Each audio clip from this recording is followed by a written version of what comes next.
از نور پاک قرآن صبح صفا دمیده. Assalamualaikum warahmatullahi wabarakatuh.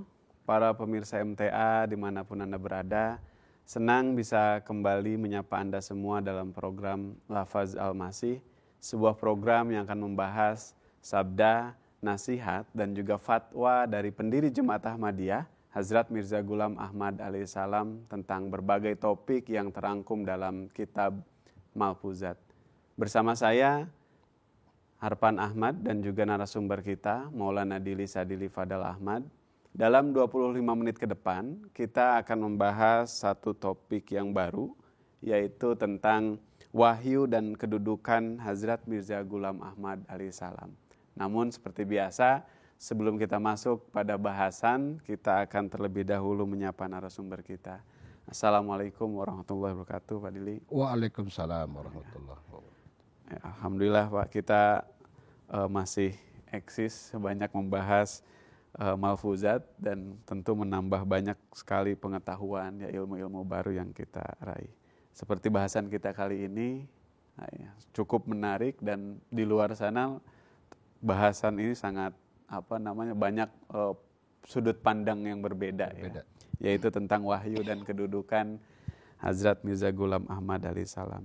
Nah, sebagaimana difahami bahwa sebagian kelompok dalam Islam, ya, ada yang memiliki keyakinan bahwa pintu wahyu itu sudah tertutup, sehingga jalan untuk mukhalamah dan muqatabah dengan Allah Subhanahu wa Ta'ala itu, ya, dalam agama ini sudah tidak ada. Nah, ini yang menjadi menarik, ya, dan insya Allah kita akan eksplor permasalahan ini, ya, dalam waktu 25 menit ke depan. Namun mungkin sebelum lebih jauh Maulana membahas masalah ini, mungkin bisa terlebih dahulu dijelaskan apa itu wahyu secara makna bahasa ataupun istilah keagamaan, dan kemudian bagaimana wahyu itu turun. Mangga Maulana. Ya, Assalamualaikum warahmatullahi wabarakatuh. Waalaikumsalam. Ini topik yang krusial, ya, nyaris sensitif, karena di pandangan banyak orang, khususnya orang Islam, membicarakan hal ini seakan-akan sesuatu yang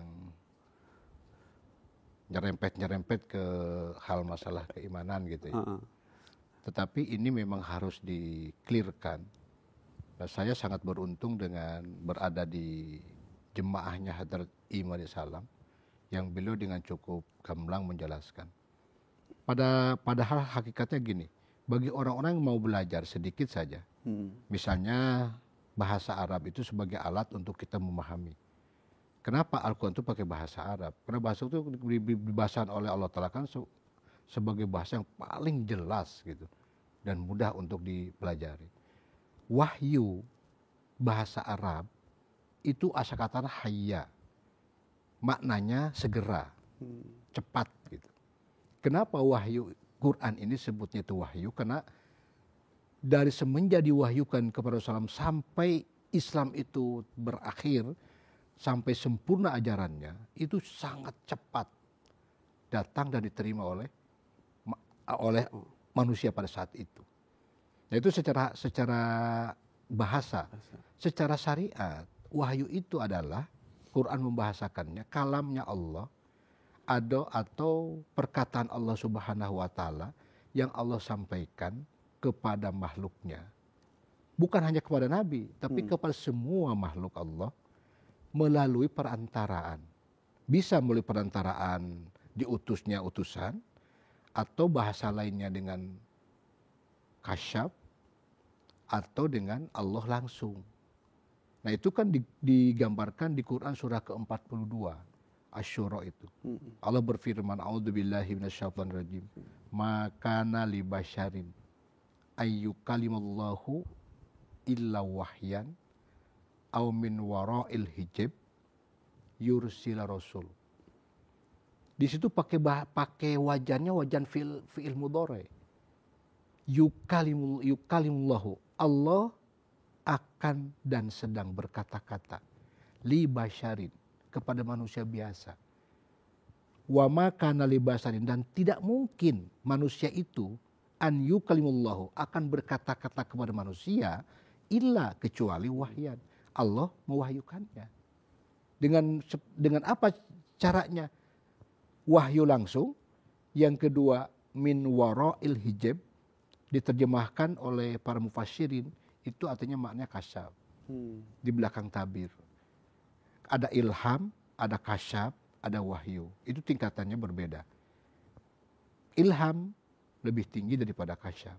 Kasyaf lebih tinggi daripada ilham. Pada hakikatnya, kata Masya SAW, dalam wujud manusia itu sudah ada bibit-bibit wahyu. Apa buktinya? Begini. Manusia dititipi oleh Allah Ta'ala alat yang sangat urgen, dan itu sangat dibutuhkan, mata. Mereka lupa kalau mata ini punya pasangan. Tanpa pasangannya, mata tidak akan pernah bisa berfungsi. Jadi dikatakan basyirah itu kan pandangan, penglihatan.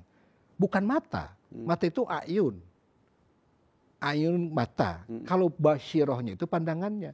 Nah, orang bisa memandang dari alatnya mata. Kenapa? Karena ada cahaya. Coba cahaya matikan di tengah kegelapan malam.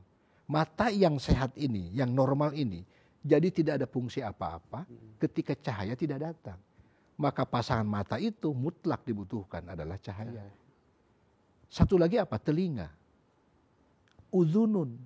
Udhun itu telinga. Tapi bukan pendengaran. Bahasa Quran kan udhun itu telinga. Pendengarannya as-sama. Pendengarannya.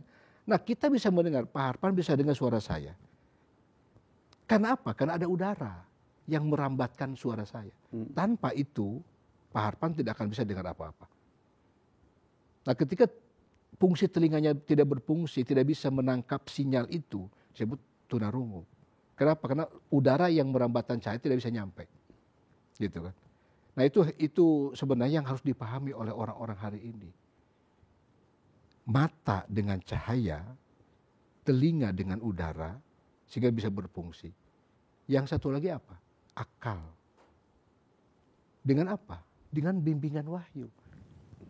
Kenapa wahyu itu dibutuhkan? Kenapa itu harus ada? Tidak mungkin wahyu itu tidak ada.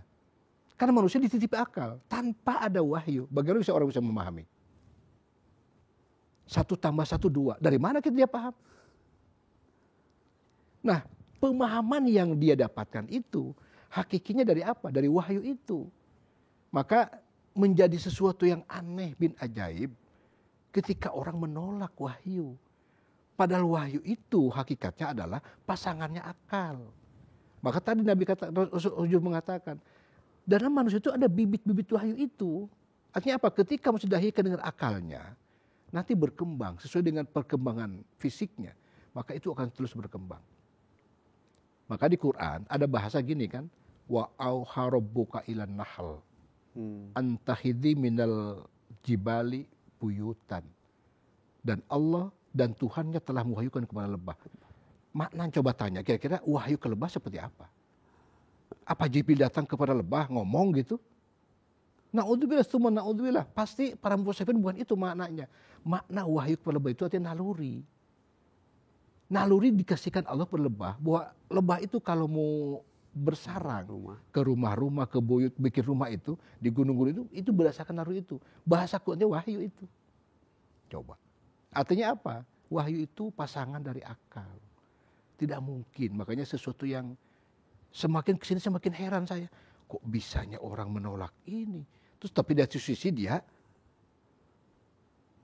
ingin memahami sesuatu. Gitu. Nah seperti itu. Iya. Ya, sebagaimana zaman juga berkembang, pengetahuan manusia berkembang, maka wahyu lebih dibutuhkan. Iya, Maulana. jelas. Iya, baik. Jazakumullah penjelasannya. Selanjutnya Maulana, karena ada banyak pandangan tentang wahyu ini, bahkan kemudian sebagian orang hanya memahami wahyu itu diterima oleh hanya utusan Tuhan saja, Nabi dan Rasul. Apakah benar demikian atau ya wahyu ini juga bisa diterima oleh orang-orang pada umumnya? Di Quran itu yang nerima wahyu itu ibunya Nabi Musa, ibunya Nabi Isa AS, istrinya Nabi Ibrahim AS, Siti Sarah, itu dikasih wahyu oleh Subhanahu wa Ta'ala. Yang menjadi pertanyaan, kalau wahyu hanya untuk Nabi, misalnya gitu, atau misalnya hanya laki-laki tidak bisa dapat wahyu, tapi perempuan, apakah laki-laki sehina itukah Allah ciptakan? Sehingga ibu Nabi Musa dapat wahyu, ibu Nabi Isa AS dapat wahyu, terus isi Nabi Ibrahim juga dapat wahyu. Apakah laki-laki di dunia ini serendah itukah? Gitu. Sehingga tidak ada satupun laki-laki di muka bumi ini yang tidak dapat wahyu. Kan itu yang jadi pertanyaannya. Jadi itu keliru, sangat keliru besar. Di Quran banyak contoh. Salah satu tadi kan, bahwasanya Allah surah An-Nahl 38 itu jelas mengatakan, wa auha rabbuka ilan nahl antahidi minal jibali buyutan. Allah Ta'ala, Tuhannya telah mewahyukan kepada lebah. Lebah itu kan makhluk, bukan manusia. Gitu kan. Terus Allah Ta'ala juga berfirman kepada kepada ibunya Musa. Wa auha ila ummi Musa. Allah telah mewahyukan kepada ibunya Musa untuk menyusui Nabi Musa AS. Ketika isinya Nabi Musa AS, ketika ibunya Nabi Musa AS itu menghanyutkan putranya Musa AS, diambil oleh isinya Fir'aun, anak ini nangis terus, tidak ada yang bisa menyusui, maka disayembarakan, barangkali siapa yang didatanglah ibunya Musa. Begitu disusui, Adam anak ini, karena ibunya gitu.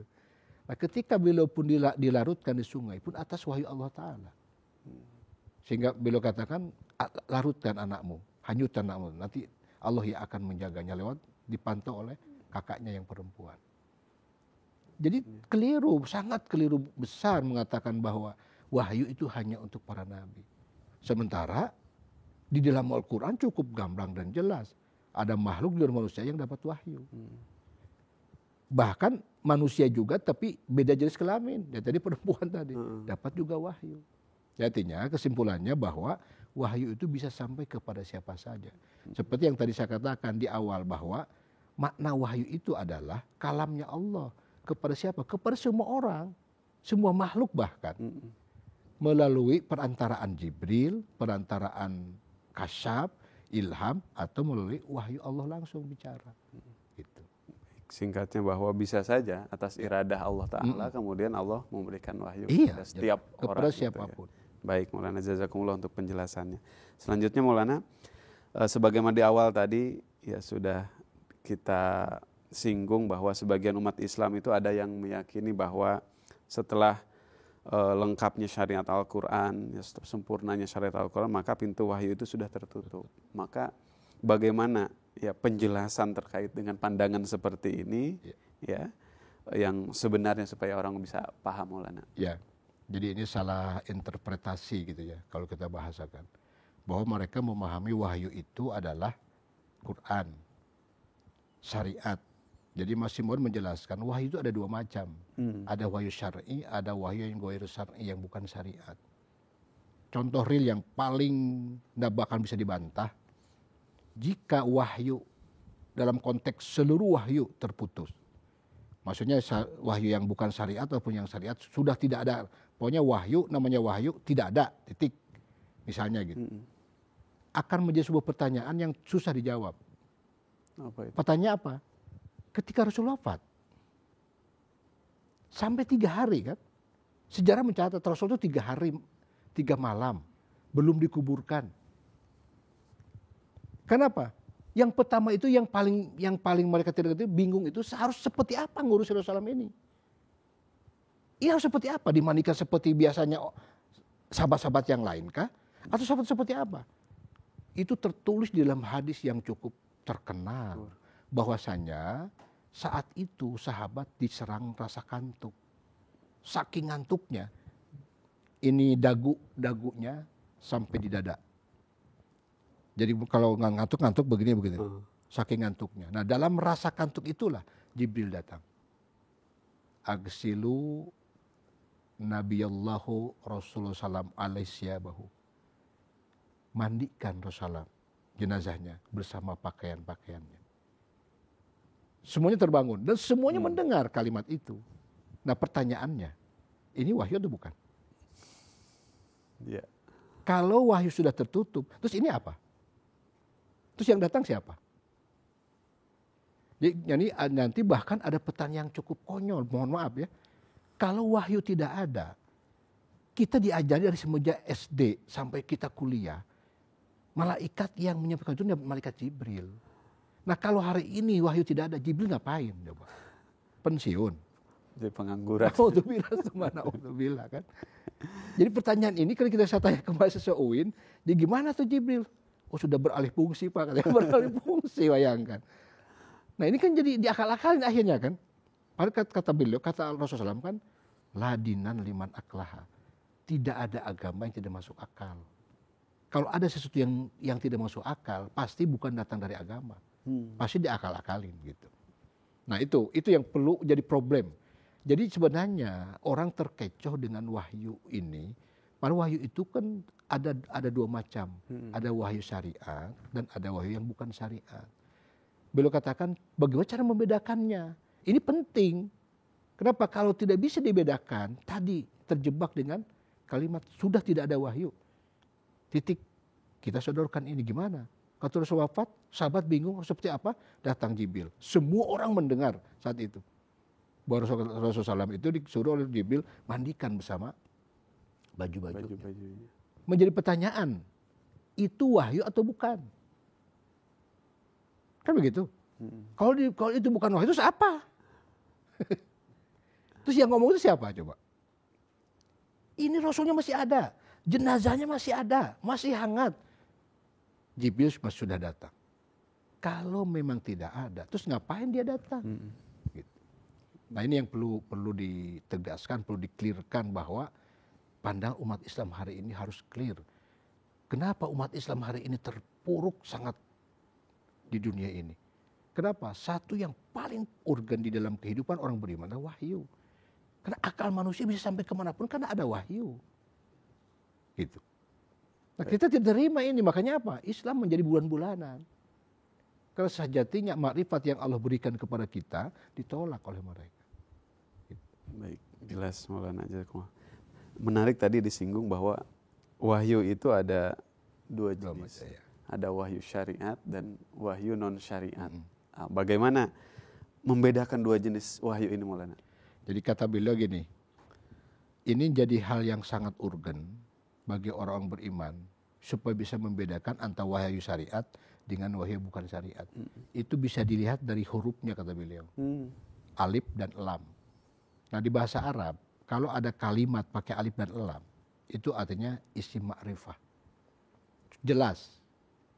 Kalau tidak ada alif lamnya disebut nakiroh. Masih umum sifatnya gitu.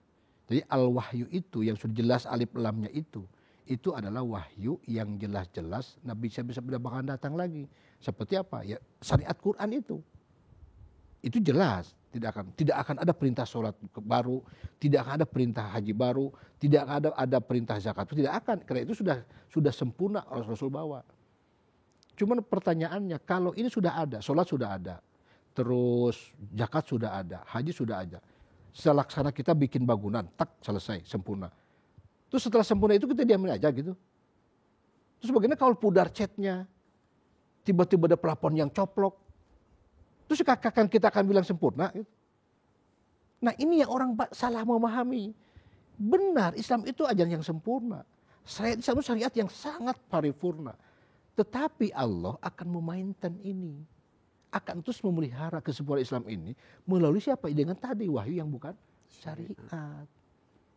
Contoh yang paling real hari ini, orang jarang memahami tentang jamaah misalnya. Di Quran itu banyak sesuatu yang hari ini masih dipertanyakan. Yang hari ini dijelaskan dengan cukup luar biasa oleh Hadrat Imam Salam. Sebagai yang tugasan oleh Allah Subhanahu wa taala. Makanya tadi kan seperti apa kedudukan beliau? Beliau itu sebagai apa? Mujaddid yang akan memperbaharui, yang akan memainten syariat ini dari kerusakan. Supaya apa? Tetap sempurna, tetap eksis, tetap cemerlang, tetap bercahaya, tetap unggul, tetap menonjol di permukaan bumi ini. Seperti yang pernah dulu dihadirkan di awal-awal. Gitu. Baik. Seperti itu. Iya. Jazakumullah penjelasan. Jadi ya wahyu syariat itu tidak mungkin turun lagi. Karena syariat Al-Quran sudah sempurna, tapi untuk merawat kerohanian umat manusia ya dari bid'ah-bid'ah, dari keburukan-keburukan, maka wahyu non syariat pasti ya datang untuk itu. Baik, Maulana, dan selanjutnya adalah bahwa kita tahu bahwa Hazrat Mirza Ghulam Ahmad mendakwakan diri bahwa beliau menerima wahyu ya dari Allah Subhanahu wa taala. Jenis wahyu seperti apa yang beliau terima, Maulana? Ya. Beliau berulang-ulang mengatakan, ketika saya menyatakan diri, saya menerima wahyu Allah Subhanahu wa taala, itu saya berani bersumpah atas nama Allah, jikapun ada orang yang mau misalnya menggantikan dengan apapun, saya siap dengan seluruh konsekuensinya. Bahwa Allah hadir, bicara kepada saya, dan beliau menyatakan saya diutus. Nah, ini yang perlu dijelaskan kepada masyarakat. Nabi yang Allah utus ke dunia ini, itu ada dua macam nabi. Ada nabi yang syariat, ada nabi yang tidak membawa syariat. Itu jelas digambarkan di dalam Al-Quran. Al-Baqarah 88 misalnya. Kepada Nabi Musa SAW. Rasulullah SAW itu diibaratkan seperti Nabi Musa. Kenapa kepada Musa? Karena Musa pembawa syariat baru. Agamanya Yahudi, kitabnya Taurat, nabinya Musa. Allah digambarkan surat Al-Mujamil itu ayat ke-15. Disetarakan bahwa Allah itu telah mengutus utusan Tuhan kepada kamu, Bani Israel, seperti aku utus juga Nabi. Rasulullah SAW. Tetapi di surah Al-Baqarahnya Allah katakan waqafaina, dan aku ikutkan setelahnya Nabi Musa SAW itu dengan kitab dan nabi-nabi. Coba kita tanya kepada orang, Nabi Ilyas misalnya, nabi apa? Bingung dia jawab. Kalau nabi selalu identik kitab suci agama, Nabi Ilyas, Nabi Zakaria, Nabi Harun. Nabi atau bukan? Nabi. Kitab sucinya apa? Agamanya apa? Kalau selalu identik Nabi, kitab suci, bingung jawabnya. Karena di Quran sudah diklirkan bahwa aku ikutkan mereka itu kepada Musa. Jadi syariatnya apa? Taurat. Gitu. Bersyariatan kepada Taurat. Jadi Nabi Zakaria, Nabi Ilyas, Nabi Yahya itu nabi dari Allah untuk umat Bani Israel tidak membawa syariat. Nasihatnya Taurat. Nah, kenapa Musa bisa? Kenapa kepada Rasulullah tidak? Padahal Allah Ta'ala menyetarakan, menyamakan antara Musa dengan Rasulullah. Kalau kepada Musa mengikutkan kitab dan nabi-nabi, kenapa ke Rasul tidak? Kalau dikatakan serupa, ya serupa. Musa dapat kitab, setelah beliau wafat, dilanjutkan dengan nabi-nabi setelahnya. 1400 tahun setelah Musa, Allah ikutkan dengan apa? Isa ibnu Maryam. Nah ternyata persis seperti itu hari ini. Kepada Rasulullah pun kitab Quran sudah diberikan, sempurna Quran. Tetapi setelahnya Allah mengikutkan untuk menyempurnakan, untuk memainkan, untuk memelihara Quran ini. Dengan apa? Nabi di akhir zaman. Yang Rasul sebut Al-Mahdi atau Al-Masihil Mau'ud. Masalahnya di mana coba? Kalau kita mengerti surah Al-Mujamil 15, Al-Baqarah 88, itu cukup gamblang. Bahwasanya Nabi syariat atau wahyu yang datang kepada Hadrat Mirza Ghulam Ahmad itu bukan syariat baru. Tetapi wahyu yang Allah berikan kepada beliau untuk menjelaskan kembali kesamaran-kesamaran yang hari ini orang tidak bisa menjelaskan. Nah kalau Mirza Ghulam Ahmad disalahkan karena dapat wahyu itu sebagaimana Imam Syafi'i yang menerima surah Yasin ayat 9. Imam Syafi'i dapat wahyu Al-Quran. Surah Yasin ayat ke-9. Turun dari Allah kepada Imam Syafi'i. Nabi atau bukan Imam Syafi'i? Kan gitu kan. Kalau misalnya orang keberatan. Hanya yang membuat bedanya masih Ma'ud itu adalah Allah yang nyebut. Bahwa aku utus engkau sebagai Al-Masih di akhir zaman itu. Dan beliau bersumpah atas nama Allah. Jika ini, makanya beliau menantang dengan siapapun bermubahalah. Dan semuanya mencatat sejarah, semua yang ditambah barang beliau, seluruhnya Allah Ta'ala eksekusi. Gitu. Baik. Jadi wahyu yang diterima oleh Hazrat Masih Maud SAW itu beliau yakini itu sebagai bersumber dari Allah Subhanahu Wa Taala, tapi bukan untuk merubah syariat Al-Quran, ya. Tapi sebagai tadi yang maintenance tadi kekeliruan dan juga untuk mungkin kabar suka juga, Pak ya. Baik. Para pemirsa MTA yang berbahagia, ya, karena waktu yang terbatas kita cukupkan pembahasan kita pada kesempatan kali ini. Saya Harpan Ahmad beserta kru yang bertugas mohon undur diri. Assalamualaikum warahmatullahi wabarakatuh. Waalaikumsalam. از نور پاک قرآن صبح صفا دمیده